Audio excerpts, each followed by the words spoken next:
Hello friends, ఎలా ఉన్నారు అందరూ? మీకందరికీ వందనములు. ఈరోజు మిలారెపా స్టోరీ పార్ట్ 9కి వచ్చాం మనం. ఒకసారి మిలారెపా ధ్యానం చేసుకుంటున్నారు. భయంతో ఒక జింక పరిగెత్తుకుంటూ వచ్చి ఆయనను ఢీకొన్నది. ఆ జింకను తరుముకుంటూ వేట కుక్క ఒకటి వచ్చింది. ఆయన తన సహజమైన ప్రేమ, కరుణ మరియు దయా ప్రభావంతో కూడి తన రెండు వైపులా కూర్చుండబెట్టుకుని వాటికి హితబోధ చేస్తున్నారు. అప్పుడు కోపంతో నిప్పులు చెరుగుతూ పొగరుతో ఉన్న ఒక వేటగాడు చిరవా గుంబో డోర్జే అనే అతను పరిగెత్తుకుంటూ అక్కడికి వచ్చాడు. ఆ యోగిని చూస్తూనే విపరీతమైన కోపంతో బాణాన్ని ప్రయోగించాడు.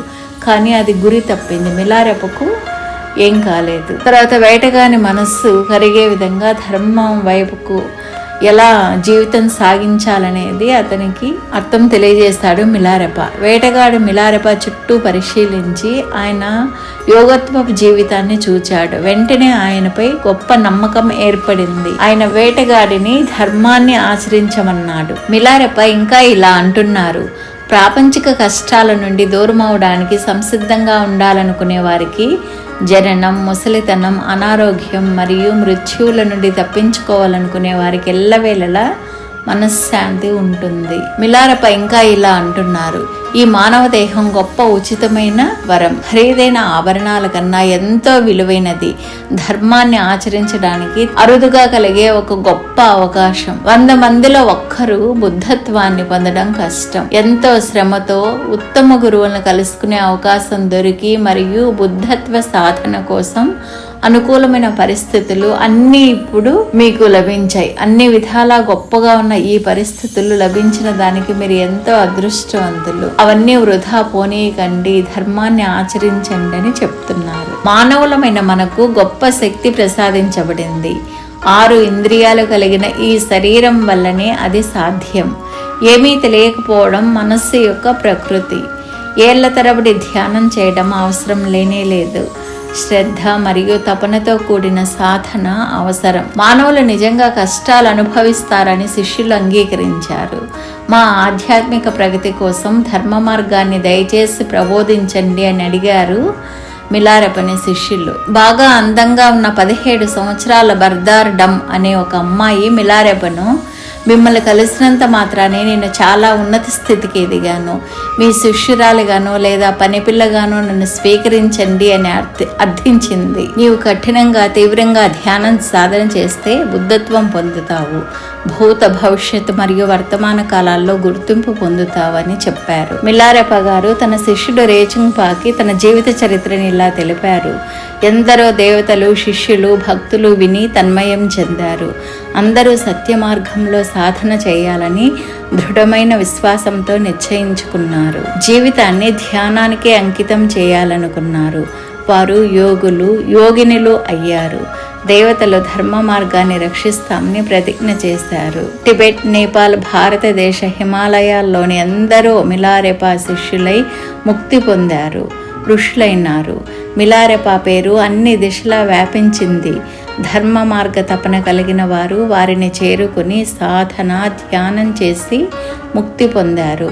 ఇలా మిలారెపా కారణ జన్ములై ప్రపంచంలో ఎంతో మందిని తరింపచేశారు. ఆ రోజుల్లో బ్రిన్ పట్టణంలో సౌ ఉవ్వ అనే గేషే లామా ఉండేవారు. అతను చాలా ధనవంతుడు, పేరు ప్రఖ్యాతులు గలవాడు. అతను మిలారెపా పట్ల గొప్ప భక్తి నటిస్తూ మనస్సులో ఎంతో అసూయను పెంచుకున్నారు. అతను మిలారెపాను ఒక అజ్ఞాని అనుకుని ఎలా అయినా అతన్ని బయట పెట్టాలని సందేహాలున్నట్లు నటిస్తూ ఎన్నో రకాల ప్రశ్నలు వేసేవారు. ఆ ఊరిలో ఒక వివాహ మహోత్సవానికి మిలారెపా గారిని ఆహ్వానించి ఉన్నతమైన ముఖ్య ఆసనంపై కూర్చోబెట్టారు. గేషేకు క్రింది ఆసనం ఇచ్చారు. ఆయన మిలారెపాకు వంగి ప్రణామం చేసి మిలారెపా తనకు తిరిగి అలానే చేయాలనుకున్నారు. కానీ మిలారెపా గారు అలా ప్రణామం తిరిగి చేయలేదు. గేషే కోపం వచ్చి, ఇంత పెద్ద పండితుడిని నేను, ఇతను చూస్తే బికారిలాగున్నారు, నాకు నమస్కరించలేదు, నన్ను అవమానం చేశారు, ఎట్లా అయినా ఇతన్ని అవమానించాలని అనుకున్నారు. అతను ఒక ఆధ్యాత్మిక గ్రంథం తీసి మిలారెపా గారికి ఇస్తూ, దీనిలోని విషయాల ప్రతి వాక్యం అందరి సౌలభ్యం కోసం సెలవీయండి అన్నారు.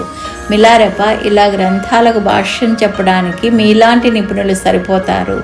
వాటి సారాంశాన్ని పాటించాలంటే కామ క్రోధాలను, 6 శత్రువులను, అహంకారం, మనసును వదిలేయాలి. ప్రాపంచిక జ్ఞానమైన ఈ గ్రంథాలకు నేను ఎప్పుడూ విలువనివ్వలేదు. ఇవి గందరగోళం సృష్టిస్తాయి. సాధన సత్యాన్ని ఆవిష్కరిస్తుందని చెప్పి తత్వం గురించి గానం చేశారు. గేషే అంతా విని, ఇవి యోగులకు కావలసినవి, మాలాంటి భౌతిక శాస్త్రజ్ఞులకు ఏమి ఉపయోగం? మీరేదో గొప్ప మహాత్ములు అనుకుని ప్రణామం చేసి చాలా తప్పు చేశాను అని మిలారెపా గారిని ఎగతాళి చేశారు గేషే. వెంటనే అక్కడ ఉన్నవారంతా, గేషే అనుచరులు కూడా కోపంతో అరుస్తూ, నీలాంటి ఎంతమంది పెద్ద పెద్ద పండితులైనా మిలారెపా గారి ఒక వెంట్రుకతో సమానం కారు.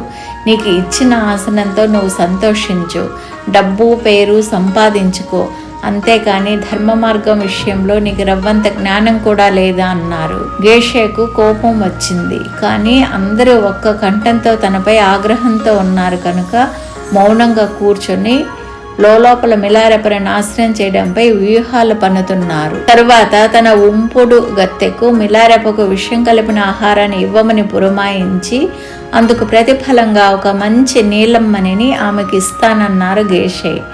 ఆమె అలానే విషాహారం మిలారెపా గారికి తీసుకుని వచ్చి ఇచ్చింది. మిలారెపా గారు తన జన్మించిన కారణం ఆశయం పూర్తి కావచ్చింది. ఈమె ఇప్పుడు నీలమణిని తీసుకునకపోతే తర్వాత ఆమెకి ఇది అందదు. అందువలన ఆమెతో, ఇప్పుడు కాదు, ప్రస్తుతం దీన్ని నేను స్వీకరించలేను, తర్వాత తీసుకొనిరా అని చెప్పారు. ఆవిడకు అనుమానం వచ్చింది. మిలారెపా నిజం గ్రహించారని గేషే దగ్గరకు భయంతో పోయి అంతా చెప్పింది. అదేం కాదు, మిలారెపకు తెలుసుకునే శక్తి ఉంటే తర్వాత ఎందుకు తీసుకురమ్మంటాడు? అతనికి ఏం శక్తులు యుక్తులు ఏం లేవు అని చెప్తారు. ఇదిగో ఈమెని తీసుకో, మళ్ళీ అతని దగ్గరకు వెళ్ళి విషాహారం పెట్టు అని ఆమెకు మణిని ఇచ్చారు గేషే. కానీ ఆమెకు మిలారెపా గారిపై విశ్వాసం కుదిరింది. మణిని నిరాకరించింది. ఈసారి అక్కడికి వెళ్ళనంది. కానీ గేషే, చూడు, మిలారెపా పామరజనులను మాయలతో మోసం చేస్తున్నాడు, అతనికి శక్తులేమీ లేవు. ఈసారి నువ్వు విషం ఇవ్వడంలో జయమైతే నిన్ను నేను భార్యగా చేసుకుంటాను. అప్పుడు నువ్వు ఈ మణినే కాదు, నా మొత్తం ఆస్తిపాస్తులను అనుభవించగలవని చెప్పి ఒప్పించాడు. ఆమె మణిని తీసుకుంది. ఆ ప్రకారం ఆమె పెరుగులో విషం కలిపి దాన్ని తీసుకుని వెళ్ళి మిలారెపకు అర్పించింది. మిలారెప నవ్వుతూ ఆ పాత్రను తీసుకొని ఆమెతో ఇలా అన్నారు, నీలమ్మని నీకు దక్కింది కదా అన్నారు. ఆమె వణికిపోతూ, అవును ప్రభు, నన్ను క్షమించండి అని కాళ్ళ మీద పడ్డది. ఈ పాపాత్మురాల్ని ఆ పాత్రలోనిది స్వీకరించేట్లు అనుగ్రహించండి ప్రభు అని ప్రాధేయపడింది. మిలారెప నవ్వుతూ, ఏ కారణం చేతనైనా సరే నువ్వు నాకు ఇచ్చావు ఈ ఆహారాన్ని, నీ కరుణ చాలా గొప్పది, దీన్ని నేను నీకు ఇస్తే ఈ బుద్ధత్వం ధర్మం విడనాడిన వాడినవుతాను. ఇక్కడితో నా పని పూర్తయింది. నీ జీవితం చివరికి వచ్చింది. ఇంకో లోకానికి వెళ్ళాల్సిన సమయం వచ్చింది. మొదట దీన్ని నిరాకరించాను, నువ్వు మణిని పొందాలి కాబట్టి. ఇప్పుడు మణి నీ చేతికి వచ్చింది. అతను నీకు చెప్పిన మిగతా హామీలను నువ్వు నమ్మనక్కర్లేదు. అతను మాటను నిలబెట్టుకోడు. నా గురించి అతను మాట్లాడిన వాటిలో సత్యం ఏమీ లేదు. మీకు పశ్చాత్తాపడే సమయం వస్తుంది. అప్పుడు నువ్వు భక్తితో ప్రార్థన ధ్యానం చేయలేకపోతే కనీసం పాపకర్మలు చేయవద్దు. నీ జీవితానికి ఏ ప్రమాదం వచ్చినా విశ్వాసంతో నన్ను ప్రార్థన చేయి. నీ పాపకర్మాన్ని నేను స్వీకరిస్తాను. ఈ జరిగిన విషయాన్ని ఏమీ ఎవ్వరికీ చెప్పవద్దు. మన ఇద్దరి మధ్యనే రహస్యంగా ఉంచు. నీ ముక్తికే ఓర్పుతో, విశ్వాసంతో, భక్తితో ధ్యాన సాధన చేయి, ముక్తి పొందుతావంటూ ఆ పాత్రలోని విషం పెరుగు అన్నాన్ని తిన్నారు. ఈ విషయమంతా ఆమె వెళ్ళి గేషేతో చెప్పింది. గేషే, ఆయన చెప్పినవన్నీ మనం నమ్మవలసిన పని లేదు, ఆయన విషం తాగాడు, నాకు అంతే చాలు అన్నారు.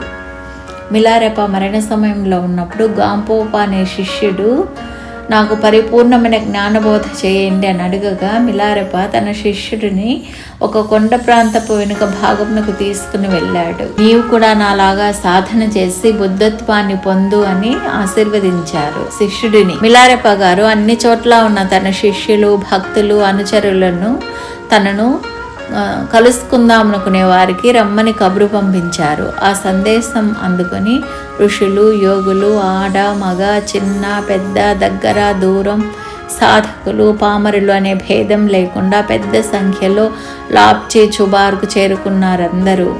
మిలారెప్ప గారు ఎన్నో రోజులు కర్మ ఫలితాలు, అనుభవాలు, ధర్మకాయ దివ్య సత్యం గురించి విపులంగా బోధించారు అందరికీ.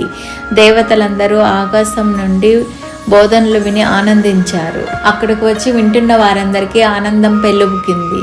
అక్కడ చేరిన వారందరికీ దివ్య సంగీతం, గంటలు, సువాసనల అనుభూతి కలిగింది. ఇది భూమిపై అత్యంత పవిత్రమైన అరుదైన సమ్మేళనం. పరమ గురువుల బోధను గానం చేశారు. తపన, ఆర్తితో ధ్యాన సాధన చేసిన వారు నిర్వాణ స్థితి పొందుతారు. మనం పూర్వజన్మల్లో చేసిన సత్కర్మల వలన, సత్య మార్గంపై దృష్టి వలన మనం అందరం ఇక్కడ కలుసుకున్నాము. ఈ బోధనలను విడనాడకుండా ఆచరించి సాధన చేస్తూ ధ్యానం చేయండి. మళ్ళీ మనం కలుసుకోకపోవచ్చు. నేను ఏ లోకంలో ఉన్నా మిమ్మల్ని అందరినీ అనుగ్రహిస్తూనే ఉంటాను. దృఢమైన విశ్వాసం, శ్రద్ధ, భక్తులతో ధ్యానం చేయండి. తప్పక ముక్తిని పొందుతారు అన్నారు. వివిధ ప్రాంతాల నుంచి వచ్చిన వారు మిలారెప్ప గారు ఇక తమ మధ్య ఉండబోరని గ్రహించి తమ తమ ప్రాంతాలను ఒక్కసారి వచ్చి పావనం చేయమని ప్రార్థించారు. మిలారెప్ప గారు నిరాకరించారు. అందుకు దూర ప్రాంతాల వారు వెళ్ళిపోయారు. ఆ ఊరి వాళ్ళు, శిష్యులు మిగిలారు. వారి వారి సందేహాలను అడిగారు. మిలారెప్ప గారు వారందరికీ బోధ చేశారు, ఉపదేశాలు ఇచ్చారు. మిలారెప్ప గారి శరీరంలో విష ప్రభావం కనిపించసాగింది. శిష్యులు గురు పరంపరలకు, దేవుళ్లకు, దేవతలకు పూజలు చేశారు. మందులు పుచ్చుకోమని గురువు గారిని ప్రార్థించారు. యోగి దేహస్థితిని ధ్యానం, భక్తితోనే దాటాలి. అంతేగాని అది నయం కావడం గూర్చి పూజలు, ప్రార్థనలు చేయకూడదు. శరీరానికి కలిగిన జబ్బును కూడా ధర్మ సాధన మార్గంలో ఎలాంటి బాధనైనా భరించడం అవకాశంగా ఉపయోగించుకోవాలి. నాకు ఎలాంటి సహకారాలు వద్దు. ఏ దేవతలకు, భూతాలకు పూజలు వద్దు, ప్రార్థనలు వద్దు.